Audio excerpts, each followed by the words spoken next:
Guys, Nikki at Night here. I'm gonna refer to myself as Trey from now on because I'm more comfortable with it and more used to it. And yeah, so as you can see, I've got myself a shiny new gadget here to show you guys the amount of days I have in this game. Um, Today is day 56. I went back and looked. Today was not day 55.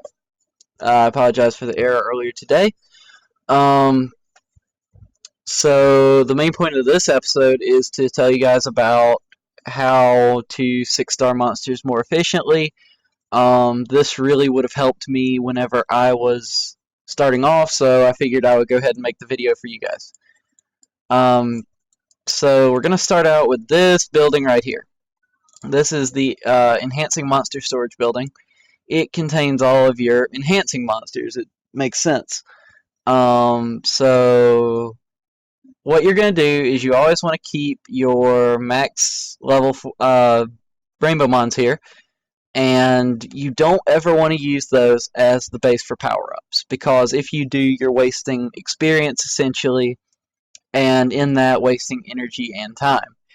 So you're going to use these, and you're either going to evolve these max level 20 2-star rainbow mons and then feed those to these, or you're going to use your summoned monsters from mystical scrolls like this fire magical archer here as the base for power-ups. Now, depending on how desperate you are to get a 6-star, you're going to either want to level this up or actually just use it as the base. If you level it up, it essentially becomes a max level 3-star rainbow mon, in the fact that you're going to want to use other 3-stars to feed to it. Sometimes I even get to where I would like to level up my 2-stars in order to make them 3-stars to feed to the rainbow mon, rather than actually using 3-star monsters themselves. So in this efficient 6-starring strategy, I was able to take my Lushen from level 1 of 5-star to level 40 of 6-star within a day or two. I started collecting the fodder for Lushen 2 days ago, and yesterday I 6-starred him and leveled him to level 40. So mainly what you're going to want to do is just I have two things I do. One is called active 6-starring, one's called passive 6-starring. Passive 6-starring is where you just farm your dungeons, so on and so forth, until you get a whole ton of max level 3-star rainbow mon and max level 2-star rainbow mon. And then whenever you realize you have enough, you use those monsters to go ahead and 6-star whatever monster you're in need of at the moment. That's the easiest way. Active 6-starring involves a whole lot of this. And this is a pain. I'm not going to lie. Reps are, you should not put in the, take the experience loss for using your own monsters to farm. If you can help it, if you really, really need it, you should do it, but otherwise, like I said, stick to the idea of passive 6-starring. It's much easier. Use other people's reps in order to 6-star your monsters. It's much easier. And buy an experience booster from the shop. You go into the shop. Whoops. So your experience boosters are in special, and I suggest getting the 3-day one instead of the 1-day one, but depending on how long it takes you to 6-star monster, you might just want to go with the 1-day one. So in the end, it comes down to being patient. You don't want to fodder any unique 4-stars that you have. Like, I wouldn't fodder Melissa, but I might fodder this extra Deva.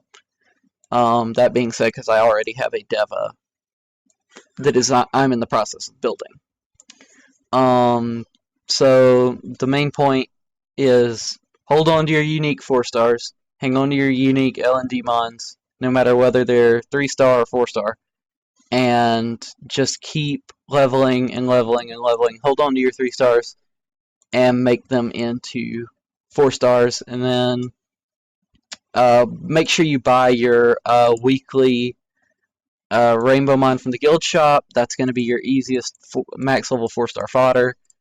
Always buy it even if you're not actively 6-starring something. It'll help you in the long run. You doesn't even take up storage space. You put it in this building that has infinite storage. So it took me forever to 6-star Nikki and Shihao and Vertihile, but once I started my passive 6-starring idea, I started getting more efficient at it. You just run your dungeons like normal, and whenever you realize you have the right amount of Rainbow Mon, you go ahead and 6-star somebody. And if you're really close, maybe go ahead and kick into active farming, but, you know, do what you're more comfortable with. And yeah, so I guess I will take this extra few minutes I have that set aside to try to run TOA Hard 50. I have a lot of trouble with it. If you guys have any suggestions to help me, I would greatly appreciate it. And it's mostly because I die. I spent a lot of time on TOA 90 last rotation because of this stage. It really it's hard for me. I don't know why. All I did last time was I nuked with Crow. I one-shot Arda with Crow, and I can't seem to do that this time because obviously he has more HP and more defense, and I can't break through that. But yeah. So as you can see, I got really lucky with my L&D monsters, at least 3 stars. Another fun fact, neither me or my friend who got an account at the same time as me, L&D starter account, neither of us have gotten an L&D 4-star since we started, and we've both opened around probably 40 scrolls, L&D scrolls. So I'm looking out for Wound Hack. I'd really like to have him because he combos well with Mantura, because his skill 2 will remove the slow debuffs that Mantura puts on monsters and replace them with stuns. And that's really helpful for TOA hard because whenever your despair sets just refuse to land a stun, you do have an alternate method of stunning. And that's always good. So I'm probably not gonna win this. It's just because I didn't even get my defense break there. That's really sucky. I need that defense break. There it is. So I'm just trying to stun all the ads here. That's really hard for me because, like I said, my stuns aren't landing, and they wanted to kill Crow, so that means I'm not winning this, basically. Like, how are you supposed to even beat this? You know, you almost just have to wait for RNGesus to help you or something. Like, I don't even know. That Arda's not that scary in RTA or in Arena. At least the ones I've fought against haven't been. But there, he just scares me. But yeah, always make sure you buy your stones and stuff from the shop. And I'm not very good at it, but save your mana as much as you can. Craft your rainbow mines if you don't have the time, but I highly recommend keeping these 3-star monsters and leveling them yourself. It helps a lot. It's actually 3 times more efficient. But if you don't have the energy, it's understandable.